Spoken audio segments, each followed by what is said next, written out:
the best thing designers can do to create good user experiences is empathize.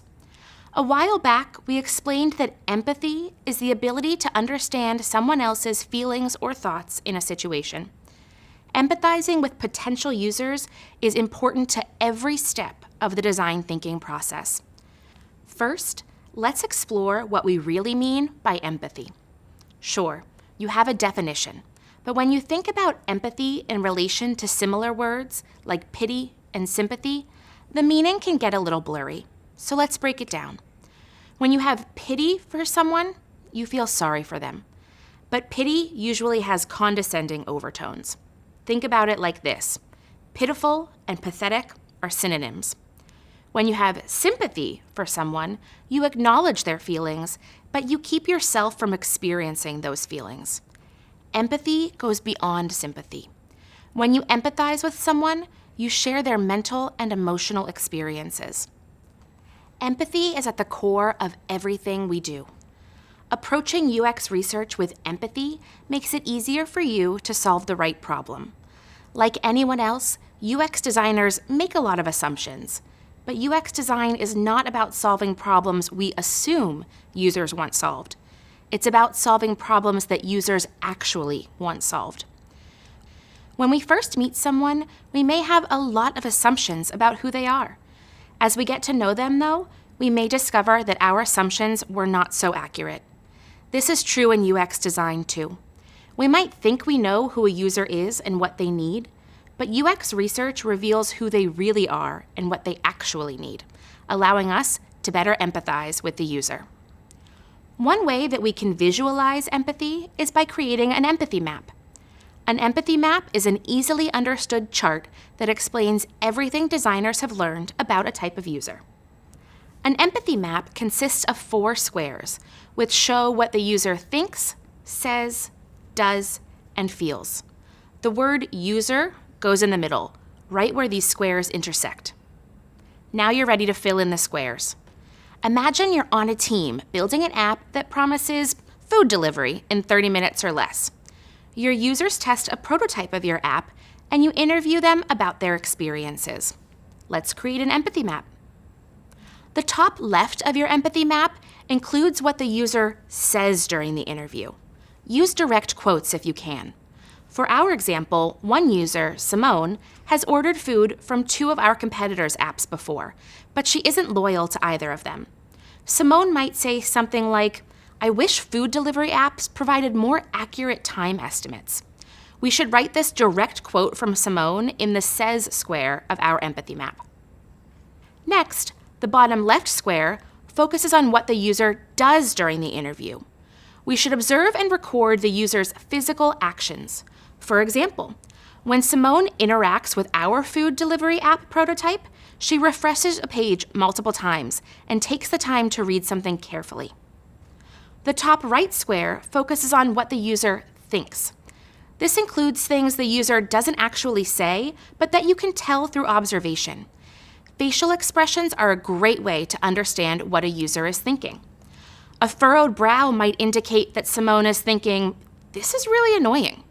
Leaning toward the screen might indicate that she's thinking, "This is really hard." Finally, the bottom right square of the empathy map focuses on what the user feels. You can directly ask Simone what she's feeling during the interview, so long as it's done in an open-ended way. For example, you might notice that Simone seems annoyed about navigating in one part of the app. So ask her a question about how she's feeling. For example, how did you feel when you tried to place an order on the app? After the interview, fill in the feel square with these observations. Okay, now you know why it's important to empathize with users, and you can visually represent that information in an empathy map. Coming up, we'll discuss how to identify user pain points.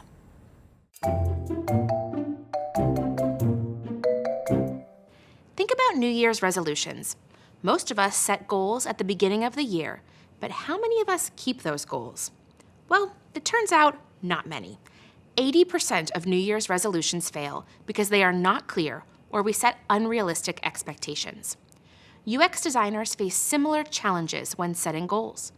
To make sure you're tackling something you can impact, Set clear and actionable goals by focusing on user problems. So, let's identify those user problems. By now, one thing should be pretty clear. UX design is all about the user. You're always designing for the user. But who is the user, and what are their struggles? To find out, you need to be a bit of a mind reader. Okay, you don't exactly have to read minds, but you do need to use your superpower, your ability to empathize. You need to do research to get into the user's head and understand where they're coming from. You also have to anticipate both the needs that users know they have and the needs they don't know they have. That's weird, right? How do users not know what they need?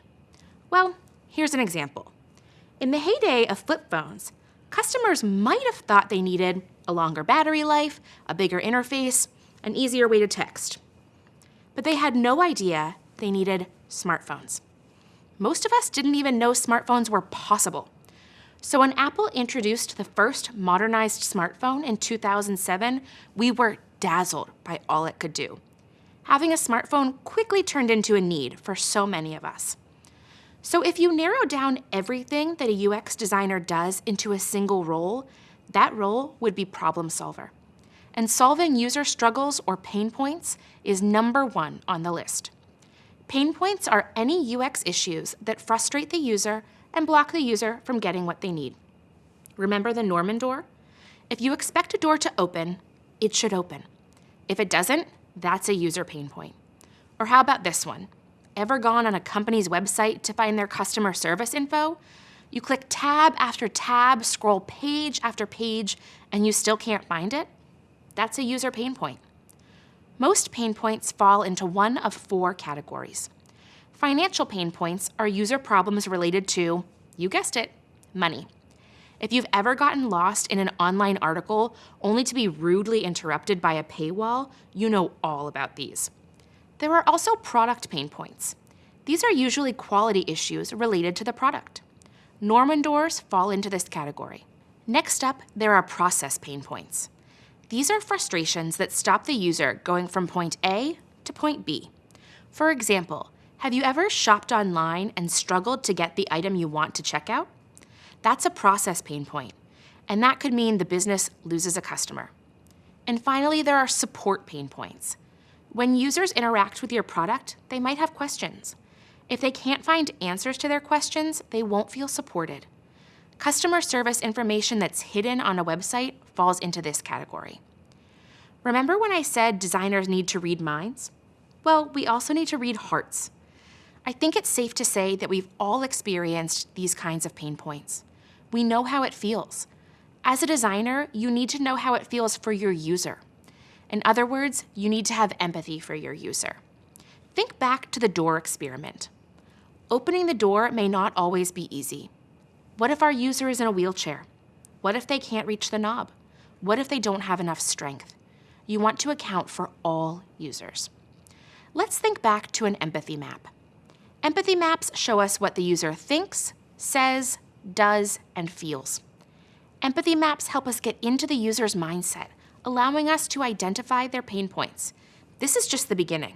We really want to get to know our users, and that's why designers create user personas.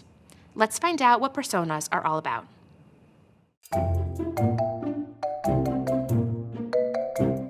In UX design, personas are fictional users whose goals and characteristics represent the needs of a larger group of users. Personas can help us identify patterns of behavior in users. These patterns might point to a common pain point that a group of users experiences. While personas are fictional, we don't make these characters up from scratch. We build them based on research. You've got to do your research if you want a set of personas that truly represent your potential users. As you research, you'll form images in your head about who your users are. These will become your personas. Let's build a persona together. First, we'll need to figure out what user group our persona represents. Imagine you're designing a fundraising app that connects nonprofits with volunteers. You do some secondary research and conduct phone interviews with a diverse set of users. Let's say during research, you discover that single professionals in rural areas donate to environmental causes twice as often as single professionals in big cities. You also discover that big city singles are more likely to volunteer than single professionals in rural areas. Based on this, one of your user groups might be owners of environmental nonprofits in rural areas. A user group is a set of people who have similar interests, goals, or concerns. Now that we've identified a solid user group, let's build a persona to represent it. Ready? Meet Searing Chowadun, founder of OurPlanet.org. As we build the persona, we want to include her photo and a short biographical sketch. Include things like age, occupation, hometown, marital status, and any other demographic data points that might give us a better sense of who our user group is. So imagine that Searing is 35, has a BA in English, and lives in Bellevue, Nebraska with her wife and 2 rescue dogs. After the bio sketch comes a bit about her professional goals and day-to-day duties.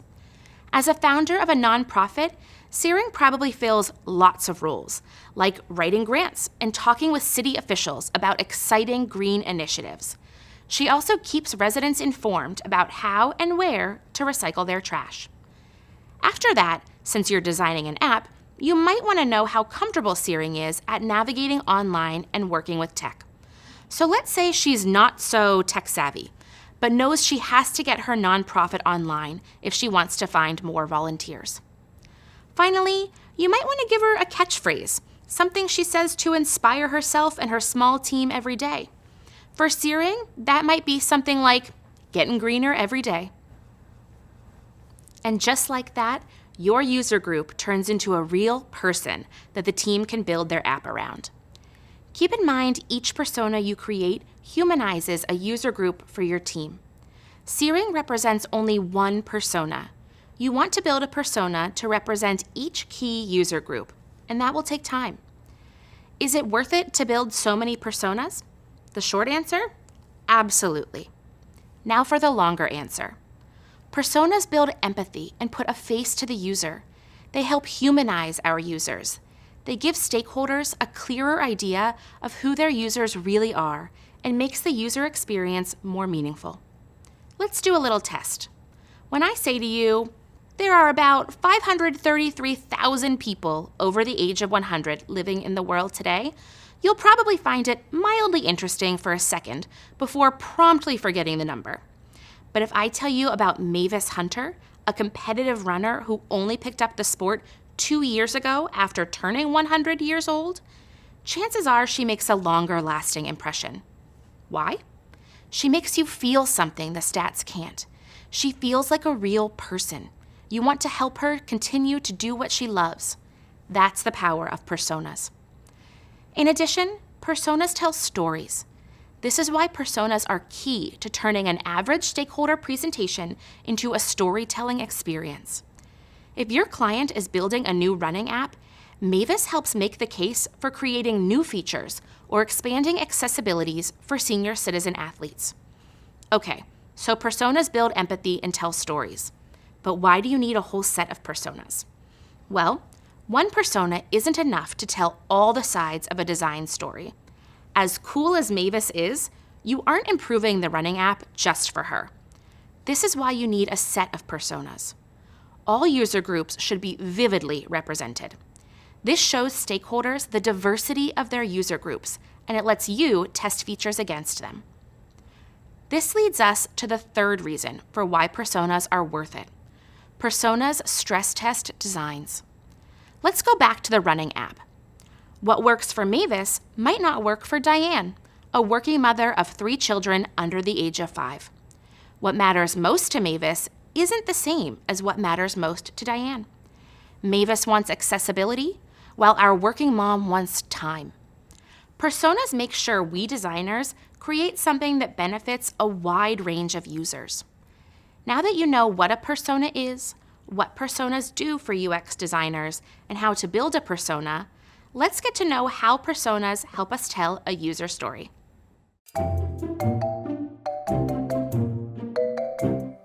A user story is a fictional, one-sentence story told from a persona's point of view to inspire and inform design decisions.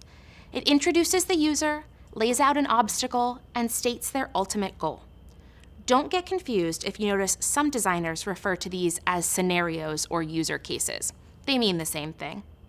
Now, let's check out the goal, structure, and benefits of user stories. The user story expands on the persona and deepens your understanding of a user group. Here are some cool things a user story can do for you. User stories prioritize design goals. If you have a lot of user needs to consider, user stories determine which ones are the most critical to resolve.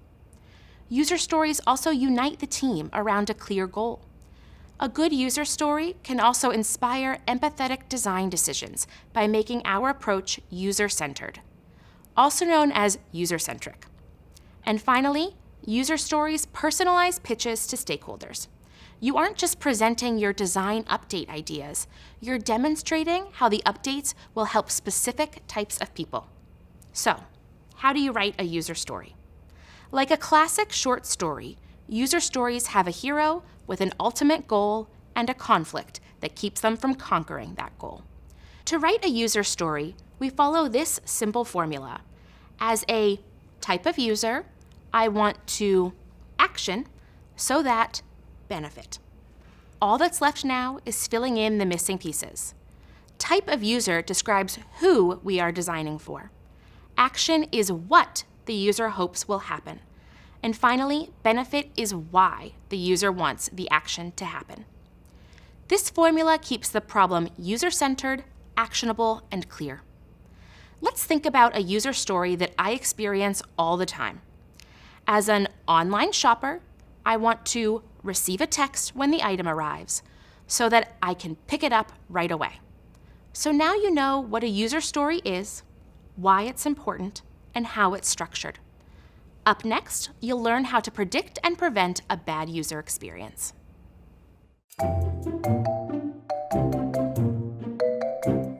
With user stories, just like any story, there's always a chance that things might not go exactly how you want them. The hero detective doesn't always crack the case, and your user doesn't always reach their goal. Luckily for your user, you can change their experience as the UX designer. When building a new or improved product, the designer's goal is to keep all users on the happy path. The happy path describes a user story with a happy ending. For this user, everything goes as they expect, and they reach their goal without issue. Unfortunately for other users, things don't go quite as smoothly. For example, say Isla, a Londoner, wants to buy birthday flowers for her friend Priya in California. She visits the website of a California-based flower shop and sets to work, designing a bouquet of Priya's favorite flowers and writing a meaningful message. Everything is going well. Isla is on the happy path. But when Isla's asked to enter her address, there's a field that asks for her home state. Since Isla doesn't have a home state, she lives in London, England, she tries to skip that field, assuming the site would let her. But the state field is required. She reaches a dead end on the happy path, and after all that work, has to close the website and find another way to get flowers for her friend. In the design world, Isla and others like her are called edge case users. An edge case is what happens when things go wrong that are beyond the user's control. Good UX anticipates edge cases and reroutes users back to the happy path when things don't go as planned. In edge cases, the obstacle is beyond the user's control to fix. Think back to Isla, who only wants to wish her American friend a happy birthday. There is no way for her to skip the state field, so there's no way for Isla to successfully buy Priya's flowers on that shop's site. Unfortunately, Isla's user experience is broken and unrepairable on her end. Let's check out some UX design pro tips for spotting and resolving potential edge cases before the product launches, so other users don't end up in Isla's situation. Pro tip 1, create personas and user stories. If UX designers make sure their personas and user stories account for a wide variety of users and problems, they can keep even the most vulnerable users on the happy path. Pro tip 2, thoroughly review the project before launch. In the rush to launch a product, UX designers might focus only on the happy path. Giving the project a final good review from the user's perspective helps designers identify edge cases. Pro tip 3, use wireframes. You'll learn how to create wireframes later. Wireframes help visualize the project, which makes it easier to identify potential user pain points and fix them before launch for folks who are not visually impaired. We all have that friend who always has whatever you need when you need it. You're at an amusement park having lunch and dropped your fork on the floor. This friend's got an extra fork ready to go. Need an extra pair of nylon footies to try on some fancy flats? They've got you covered. As a UX designer, you want to be that friend to all users, whether they're on the happy path or not. Okay, so far we've gotten to know our users and their stories. Up next, we'll go on a journey, the user journey.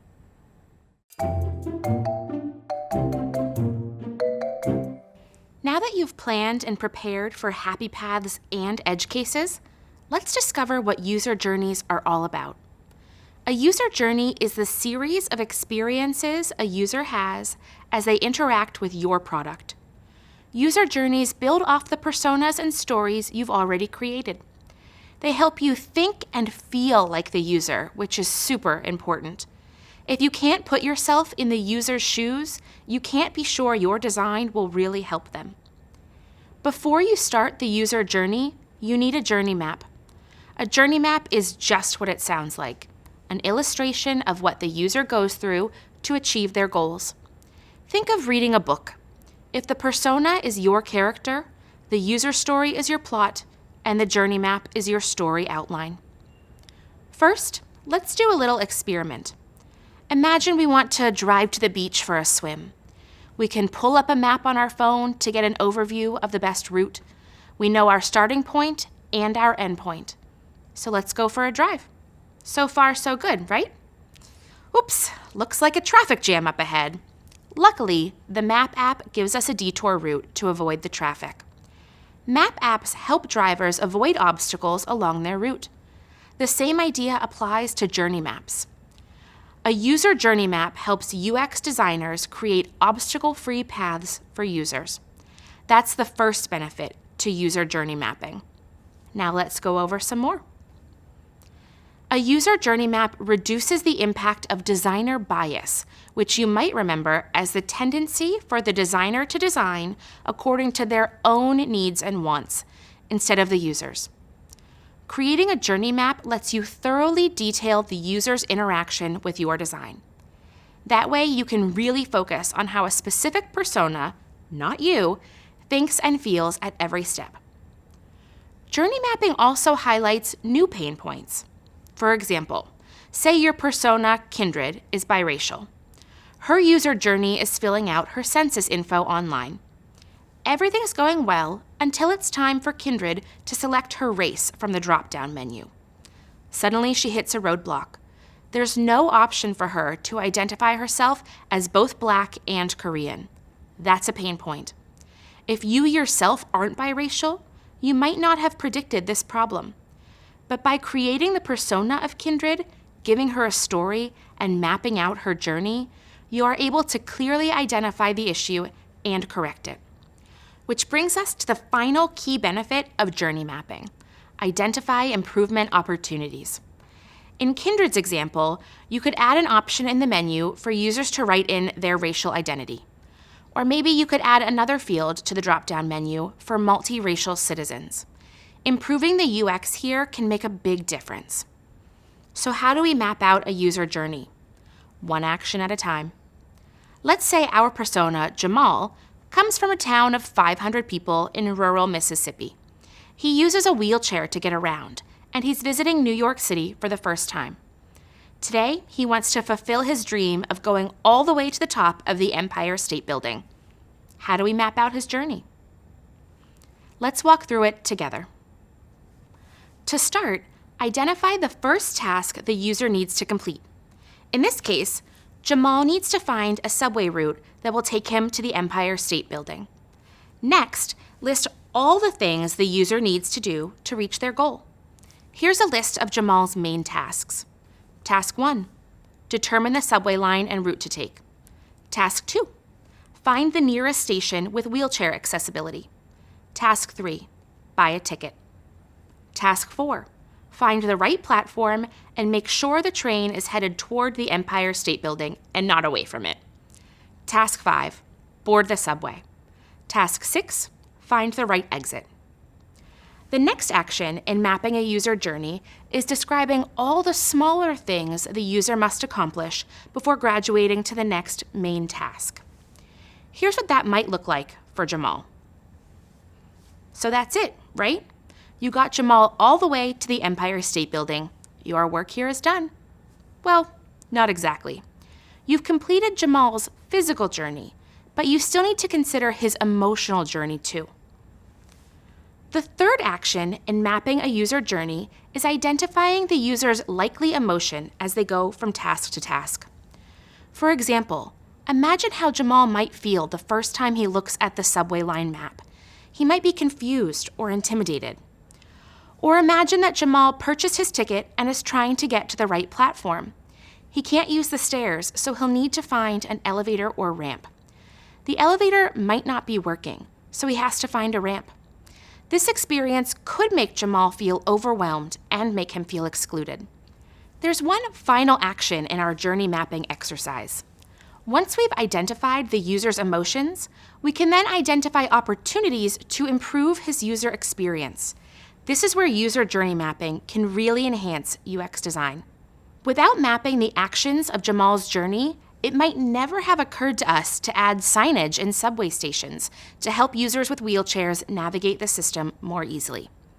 Here's what a completed user journey map looks like for Jamal.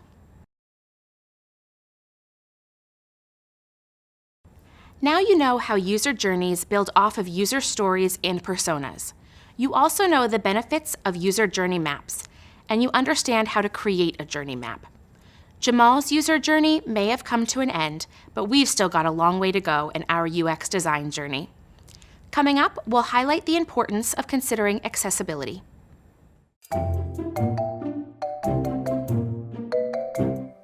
Want to hear a fun fact? One of the first curb cuts in the US was installed in Michigan in 1945. You've probably used a curb cut yourself. A curb cut is a name for the slope of the sidewalk that creates a ramp with the adjoining street. Curb cuts are usually found at intersections. Thanks to curb cuts, people with wheelchairs, leg braces, or crutches can navigate their neighborhoods with a lot more freedom. But, funny thing, the benefits of curb cuts extend to everyone, from people pushing strollers to bicyclists, movers, and elderly people. Chances are, curb cuts have helped you too. Curb cuts have become such a popular example of designing for accessibility that there's now a whole concept named after it. The curb cut effect is a phenomenon that describes how products and policies designed for people with disabilities often end up helping everyone. Let's check out some more examples of this effect. Today, most crosswalks in major cities across the United States come equipped with signals that indicate that it's safe for someone to cross the street. There's a visual signal, like a symbol of a person walking. There's an auditory signal, like a series of beeps. The auditory signals even speed up to let people with vision disabilities know that their time to cross the street safely is ending. And there's a tactile signal, like the bumpy blister paving on the sidewalk's curb. The physical sensation of the tactile paving indicates that they've safely made it to the next sidewalk. But these signals help everyone. Think about a sighted person who is focused on something other than the crosswalk, like a new text message. The sequence of beeps and the textured ground designed to help people with vision disabilities will help the distracted person too. Or consider this. If you've ever broken your leg, you know how challenging it can be to do everyday things like go down a flight of stairs. When you design features for someone with a permanent limited mobility, like elevators, power lifts, or wide aisles to accommodate wheelchairs, you'll end up helping an even broader range of users. Similarly, if you're a sighted person who has tried to watch a breaking news story on TV in a noisy bar, chances are you've been helped out by closed captioning. You don't have to hear the news anchor as long as you can read what they're saying. And since closed captioning is multilingual, users who aren't fluent in the language being spoken can understand what's being said by reading closed captioning in their native language.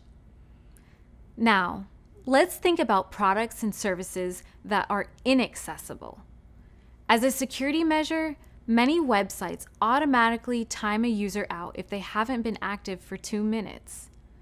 However, we live in a world full of neurologically diverse people who might need more time filling out a form or reading text.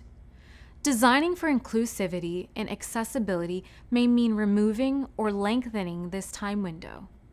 If you do that, you'll help people with neurodiversity, multitasking parents, senior citizens, and even the folks who need more time to find their credit cards. All these people would benefit from either removing the timer, extending the amount of time allowed, or a timer that prompts users with a visual or sound notification when their time is running low. To wrap up, let's recap what you've learned. As we considered the experiences of users with disabilities, we discovered how designing for people with disabilities can benefit everyone. Design exists to solve users' problems. To start defining the design problem, we'll need to synthesize everything we've learned in the empathize stage, including pain points, personas, user stories, and user journeys. Also, empathy maps can help us focus on the user's needs and problems they are experiencing. So let's get started. It's the moment we've been waiting for. Drum roll, please. We're ready to write a problem statement. A problem statement is a clear description of the user's needs that should be addressed. Problem statements align the team on which user problem to focus on, giving everyone a clear goal. A strong problem statement is human-centered. It should be broad enough to allow for some creative freedom, but narrow enough that it can actually be solved by a design solution. Problem statements can be written using a simple formula. Start with the name of the user. Add a short description of the user's characteristics. Clearly describe the user's need and explain why the user has that need. In other words, an insight about the user. For example, Amal is the name of the user. His user characteristic is that he's an athlete. His user need is that he wants to sign up for a workout class. And the insight, or why he has the need, is that the workout classes are filling up quickly. So what can we learn from an effective problem statement? First, problem statements help us establish goals. An effective problem statement tells you what the user really needs. Defining the goal clearly and concisely gets everyone on the design team on board and focused on the same thing. Second, problem statements help us understand constraints. We want to know what's keeping users from satisfying their needs. Third, problem statements help us define deliverables. When we finally solve the problem, what will we have to show for it? It's helpful to know what our solution will produce. And finally, problem statements help us create benchmarks for success. How will we know when we succeed? If your goal is to open a door, for example, you'll know you've succeeded when you can see what's behind the door. Most design problems will be more complicated than opening a door, but the benchmark for success should be just as straightforward. All right, you nailed down your problem statement. What happens next now that the problem is clearly defined? Well, think about how this happens in your own life. Let's say you're a barista who needs to find an affordable moving company because you are moving across the country. If this is the problem you're facing, you would brainstorm possible solutions.